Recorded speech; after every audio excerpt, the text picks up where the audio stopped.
Look at your country. You get a growing number of people that feel like the institutions that they used to trust, the government, the church, is failing them. They have no one else. They have no upside. They have nothing. As you have a growing number of people that feel like they're stuck in a rut, you have social media saying, hey, it's so easy. Just look at these candlesticks, and when the red goes green, the blue goes red. And follow my, oh, by the way, I have $1,000 show you can, oh, what is it? A course. Mentorship. Mentorship. I can be your mentor. What the hell, man? How are we falling for this?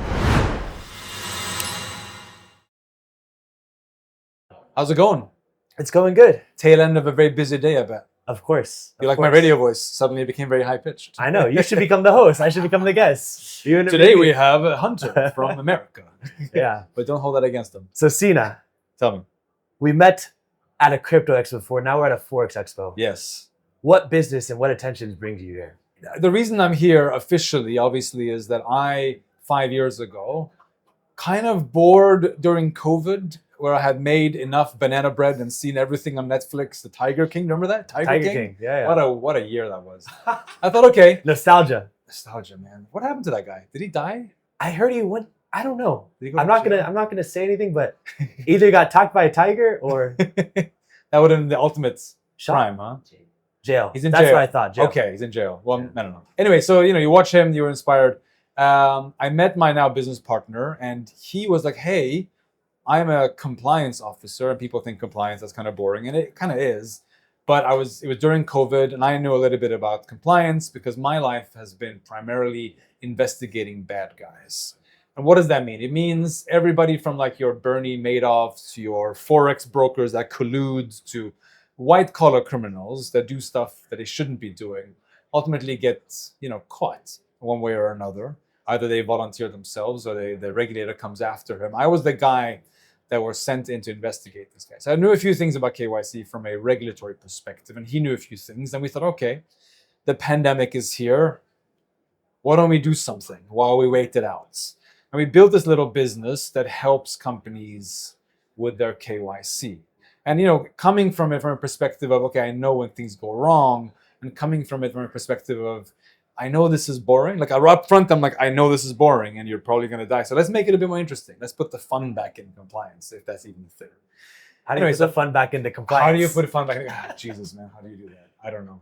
I'm trying to make it easier. Generally just trying to make it easier. I come from a problem solving perspective. So I'm like, how do I solve this problem? I look at this as a problem. No one wants to do it. And if you see people here at this conference and in the crypto one in particular, people try to avoid it. A lot of the reasons people are doing crypto is that why don't we avoid compliance? And, it's one of those things that it's kind of like your parents are telling you should go to bed early, but no one wants to do it as a kid. It's one of those things. You should do it. You should eat your vegetable. This is one of those things. It's not fun, but it's necessary. Now, obviously, on a scale like this, it's a bit more serious than eating your vegetables, but ultimately it's about being, taking the not so nice parts out of a business like this. And that's what I've been doing. So I come here, now I have a business that's providing this service. I come here and I end up in philosophical discussions with people about Forex, about FX, about crypto. And you know what frustrates me, right? What frustrates me, and this becomes sort of very philosophical, is at the end of it, you just meet a bunch of people. And I just had lunch with 3 people I've just met. And I'm like, why are you here? Well, I want to trade Forex. Why? Why do you want to trade Forex? I want to make money fast. I want the money to work for me. I want to get rich quick. They don't use those words, but essentially that's the whole ethos here. And you see that even more in crypto.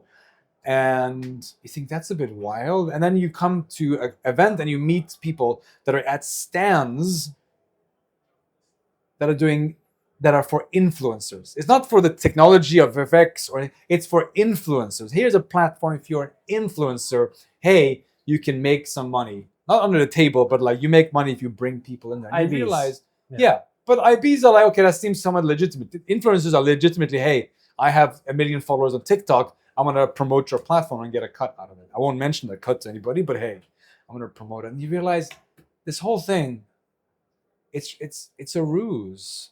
I don't mean to sound pessimistic, but I'm like, if you look at the stats, and in some countries like the EU, they have to put out every year how many people actually make money from trading FX. And the FX market is huge. Every day, OTC FX, almost 10 trillion US dollar. That's a crazy amount. 80% of people lose money. 80% of Usually day I hear traders. 93. It's okay. I'm being conservative. I don't want to be like, oh, that guy is hyperbolic. No. Actually, it's higher than 80. But I'm like, most people move it. I'm like, bro, you're better off going to the new casino, the Wynn Casino in Ras Al Khaimah, betting everything on black or red, whatever your favorite is.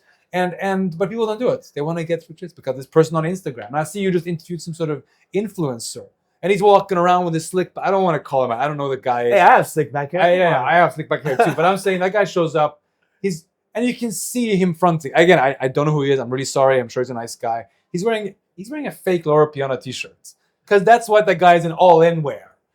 Oh, look at me. I'm a successful guy. Like he's channeling his inner Chamat Palyapativa to be like, hey, I'm someone important. Well, that guy's an asshole too. So like you're sitting here and he's trying to promote, well, I have the strategy. And if you do this and do that, then listen, anybody in finance will tell you, if you have a strategy that actually gives you an edge, you are very quiet about it. You do not sell a course to give other people the edge. It makes no sense.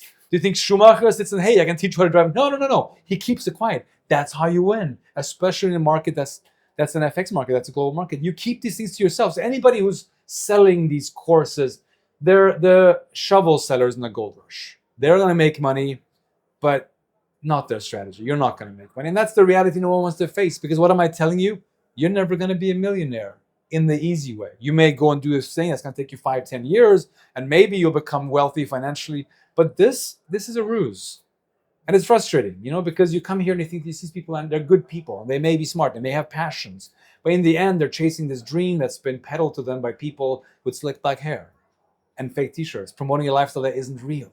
So the whole thing becomes artificial. And what do we do? What's the consequence of all this? And I know we're going way off tangent here, so I'm sorry. No, it's good. It's good to have this perspective, because it's polar opposite from everything we've done today. Here's the challenge is that you get people that are frustrated.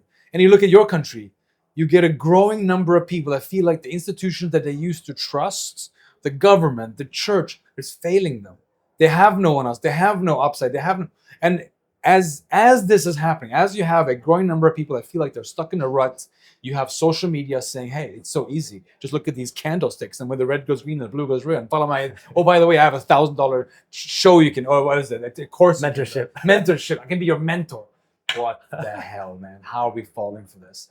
And it's frustrating because you can see what's going to happen. They're going to believe it. They're going to buy it. They're going to spend their last money buying this $1,000 course, learn nothing, waste their money, and become even more angry. What do? They take it out. Who do they take it out on? Right now, it's the foreigners, the Mexicans, the whatever it is. There's always let's find an easy scapegoat to fill this void that was supposed to be filled by this easy solution to my easy problem. We're looking for the Ozempic, basically, of this world. There is no Ozempic. Even Ozempic shouldn't happen, but it did happen. So that's what we're looking for. We're looking for quick fixes because we're in a rut. I know this is coming far away, but this is what FX is. If you look at FX trading, most trading out of the 10 billion that's traded a day is traded to create hedge, to create some sort of security, to be able to plan, some sort of future. That's cool. You'll make life easier if you can predict or have an estimate of what the USD is going to be in 10 days. But if you're a day trader, you're gambling. You're not going to become rich. I'm so sorry. I'm so sorry to be that guy. I'm so sorry to be the parent in the room. Jesus. But that's the frustrating bit. And crypto takes that to a new level. And you add a whole level of kind of complexity when it comes to avoiding sanctions, avoiding taxes, all these kind of issues. And it's just feeding this general unrest. And I'm worried. I'm worried because I see around the world more and more people genuinely are frustrated by their state of being. And so should they. It's not going to end well where we're going. The direction that we're going is going to screw more and more people over. And if I don't know my role in all this. I'm doing compliance. I just want to make sure you don't funnel money to Osama bin Laden, or his relatives. That's sort of my game here. But ultimately, as sort of a person that's just living in this world and I can see it, it's worrying. And you come here and there's so much enthusiasm, and you see these influencers, and you see all these girls in short skirts. Whenever you see that being the way to attract people, then you're in the wrong place. I don't know, man. I'm getting on a tangent here, so sorry about that. So you do think a majority of this whole industry is a big sham? Of course, many people do come into this thinking trading can make me a millionaire overnight, and that is a wrong mindset to for sure come into trading with. But do you think that there is a way to learn? Because For example, I'll give you an idea of someone who does teach trading. Yeah. Have you heard of Einstein of Wall Street? Peter Tuchman. Yeah. He Yeah. has been trading on Wall Street for 40 plus years. Yeah. I don't know, but long Yeah. time. He's Yeah. old. Yeah. He has a mentorship. Yeah. Do you think that there is right mentorship in this industry and that you can 100%. actually learn to trade and become profitable? Well, so here's the thing. Yeah, and that's a good question. So, look, is there stuff you can learn about trading? Trading is very complicated to understand P&Ls, to understand EBITDA, to understand all these phenomena that you can look for, these markers. There are trends. And if you're dealing with equities, there are definitely things you can learn. My friends who worked in Wall Street, worked in the city of London, they trade better than I would because I'm not an expert. Of course they would. And of course you should. That's a prudent way of doing investments. But that's not the get rich quick vibe of FX or crypto. This is, hey, I have some money. I want to spend it wisely. I'm going to get a good return. Fantastic. But as anybody will tell you, even if you ask Warren Buffett, he'll tell you put in the index fund. Don't waste your time on learning these kind of things. Of course you can, but ultimately you have to understand that the system is rigged. And I don't want to sound like a conspiracy theorist or some sort of like doomsday anarchist, but a system is rigged purely because you are dealing with money. Whenever there's money, there's some very vested interest. They're not evil, huh? But you're dealing with companies that have budget that's above and beyond what anything you'll ever get, and they will move the market in ways that you can't predict. So you can play, and it's fun. And yeah, if you put stuff in a relatively safe asset, you'll gain an edge. You'll make some money. Of course you will. That's great, and I encourage that. But please don't think that this is going to get you the Lambo and the villa in the Palm, which by the way isn't that great anyway. and that kind of life. And even if you have that life, that's not going to get you anywhere. Where does that get us? It's truth. It's truth what you're saying.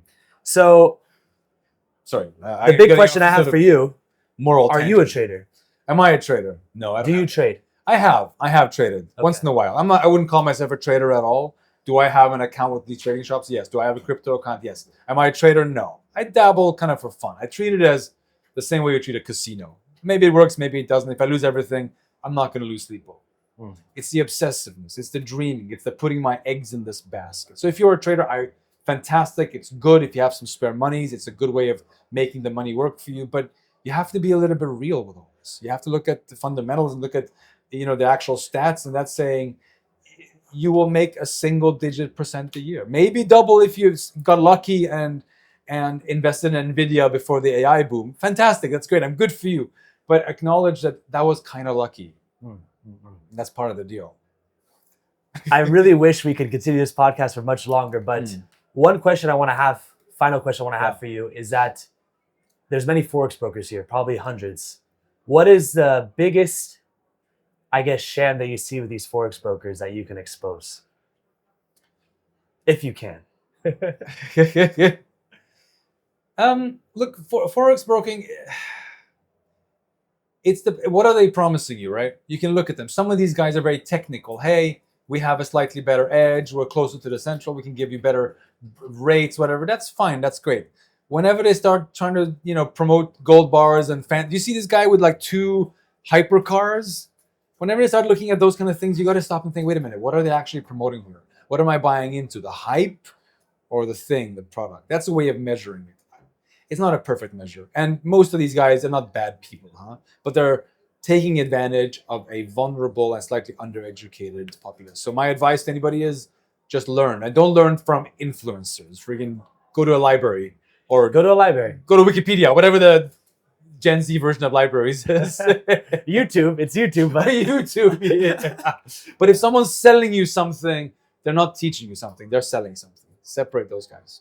Awesome. Well, Sina, I really want to have a full podcast with you. If you guys do want to hear more and see a full episode, be sure to like and comment. And subscribe to my show. Yes, subscribe. He took over. Fantastic.